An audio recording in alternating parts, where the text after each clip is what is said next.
All right, welcome back to Bayou Time. Martin Falls here, and it's time once again because we have a committee meetings and a regular council meeting this week. So we have the council chair, Darren Guidry, also a councilman in District 6, but he is the chair of the Terrebonne Parish Council. Councilman Guidry, good to see you. Thank you, Martin, for having us as usual. This is a great public service that you're able to allow us to do, to tell people about kind of what's going on in our agendas. All right, well, let's do that if we can. Let's, first of all, before we get to Parkway Place, because that's going to be a important one. That thing's been in the news for so long, and I know that the new appointed Councilman Alvin Tillman had brought it up, I think, last week, if my weeks are all in place. But let's talk about decorative lighting. I want to sort of go back to that because you were trying to get some things accomplished with the decorative lighting that was damaged from the hurricane. Any word on that? Correct. And just to be clear about what decorative lighting is any lighting that's not standard. Like you have the standard aluminum, fiberglass poles, and creosote poles that have lighting on them.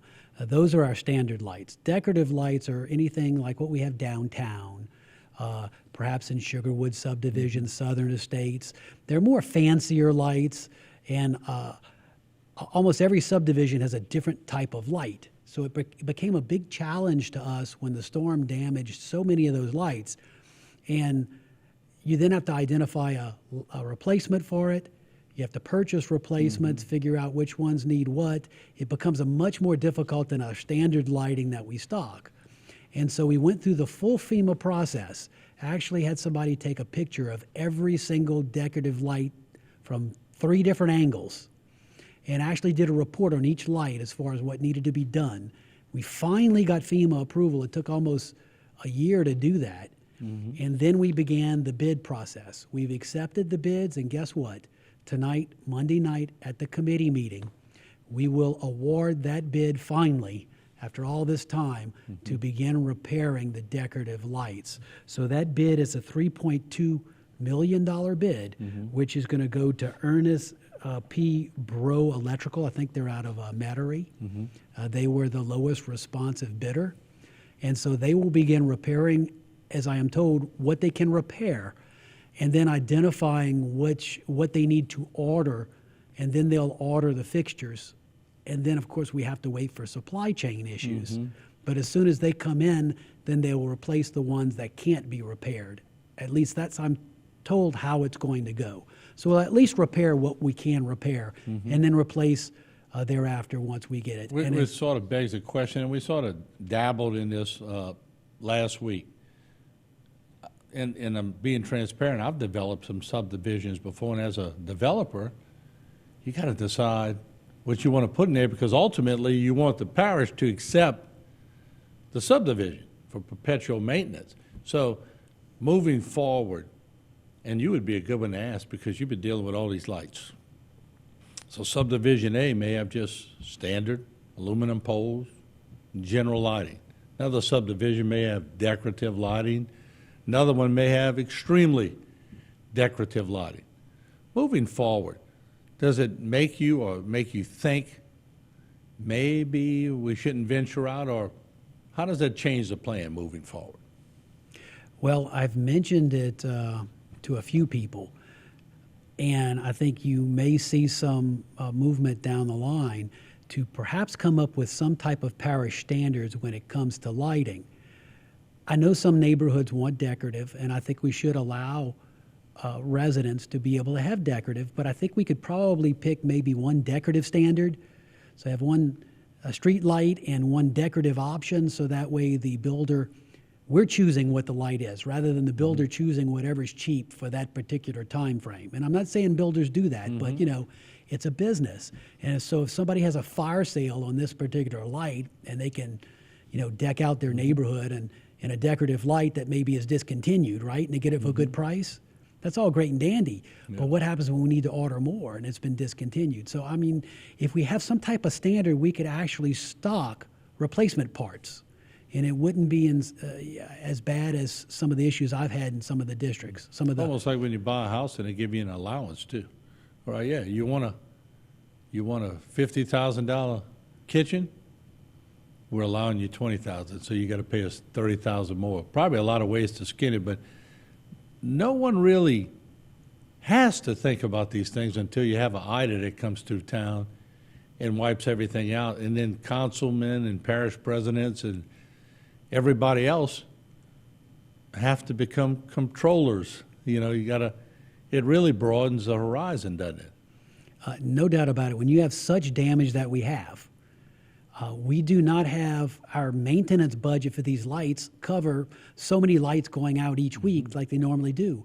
When now you have thousands of lights that are out, there's just not the budget there. So you have, our responsibility to the taxpayers is to make sure we take advantage of every federal dollar that we can get. So so their taxpayers are used for, other things that are needed.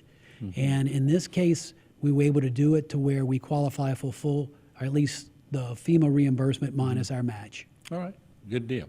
All right, what we're going to do now, I want to talk about Parkway Place and then TITA and Cohen Gidry and the job they're doing. Last week I saw that Parkway Circle, or Parkway Place, Parkwood Place. Parkwood. Keep thinking of Monopoly. So my apologies if I'm saying, what was it, Boardwalk and Park Place. And Park Place, yeah, I couldn't remember it. So you're mixing them everybody up. wanted to get it, So anyway, well, that subdivision is back in the news, and what's happening with that, and anything we ought to be looking out for? Well, I'm going to tell you kind of a condensed version of the history of that subdivision as I know it and appreciate it. That subdivision began as an effort and a program from the federal government to create affordable housing. Mm-hmm. And the federal government offered grants that would provide infrastructure in a subdivision if it offered so many affordable houses. And so there was a contractor, I don't know how that was selected, it was before us, that was selected to do it. Mm-hmm. They bought a piece of property, they put in the roads and the sewer and everything else that was reimbursable by the federal government. They paid for all that. And then there was a big issue because the roads were substandard, and so the parish wouldn't accept it, so that was a big delay. And then fast forward now, that contractor then went broke and left the parish kind of hanging with it. So now we're to the point to where the federal government says, if you don't provide so many affordable houses, you got to pay us back. And so I believe there's some effort that we're going to learn tonight at our meeting that they're having some issues in getting those numbers by that date because of the way all this happened, that they can do it by doing some multifamily units. Mm-hmm. And so the parish approved some rezoning to allow for the multifamily units. And I think tonight we're going to learn the reasoning for the multifamily units. Mm-hmm. And if they're done properly, it won't take away from the subdivision. But it was not the intention of the subdivision. The subdivision was intended as single-family houses. But we're just stuck in a situation that we'll have to pay back all these federal funds if we don't achieve so many households. So the feds subsidize part of the subdivision. Parish is involved with it too. So the marriage between the feds and local solidified the fact that now the feds want the locals to reimburse them. Exactly. It's federal money that put the infrastructure in. Now, granted, it was through a contractor, mm-hmm. but just because the contractor went broke and left the parish hanging, the parish is ultimately the responsible party. Mm-hmm. The feds tend to not do things directly with a contractor in these right. cases. They go through somebody who's responsible. So the parish for it. Is the co-signer. So we are the co-signer, and we got stuck with trying to provide these houses directly, and so. I think our administration is working with some people, and I think mm-hmm. Parish President Dove is going to come on your show on Going Public, I think, mm-hmm. and explain a little more about that. Right. And we're going to learn some more tonight about, with Kelly Cunningham with administration, who handles the affordable housing program. Yeah, and Kelly does a great job, and I'm sure we'll hear from Jill Zaber, the attorney, because it's a big legal process too. So I'm sure we'll hear from everybody. Everybody will pitch in. All right, good deal. Let's do this. Let's, with about 3 minutes left, I want to talk about TITA. Cohen Gidry, for those who haven't met Cohen, he comes in, him and Tammy Haydell comes in, they organize a show. We have a show here, Total Transparency, but Cohen is just one of those people that is just full of energy, ball of energy. And you really sense that with Cohen that he's really dedicated to bringing the parish back. Your thoughts on that? Well, I don't think people understand. Some people don't understand the mission of the Terrebonne Economic Development Authority, or TEDA. You know, I was one of the very first board members of TEDA and served on that for 6 years. And, you know, so I learned firsthand why there is a need for TEDA. TEDA is the salesman for the parish. It would be like having a business, a car dealership with no car salesman. It wouldn't do very well. You have to have somebody selling you. And so TEDA is designed as the sales group that goes out and sells the parish, not only to new businesses locating, but goes and sells local businesses into expanding, right? And helps local businesses stay here. So retention, recruitment, and expansion. Those are the three missions of TEDA. Cohen Guidry is a local guy who I've been really impressed with so far. He's been with the parish now for what, 6 or 8 months? Yeah, well, I don't recall exactly, but I feel like I've been knowing him for 10 years now. No doubt, because you know he's very involved and very visible. What's great is TEDA now has a director that lives in Terrebonne Parish. You know, that's a huge...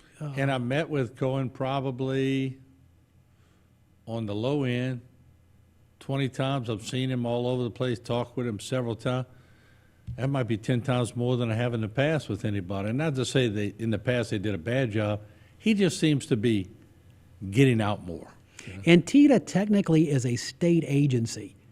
The parish has appointing authority to appoint their board, but they are a separate entity. And why is that important? Because when they're selling Terrebonne Parish and they're trying to get in, whatever incentives they can get or try to get somebody located, it's good to have kind of a salesperson who's somewhat separated from politics. Right.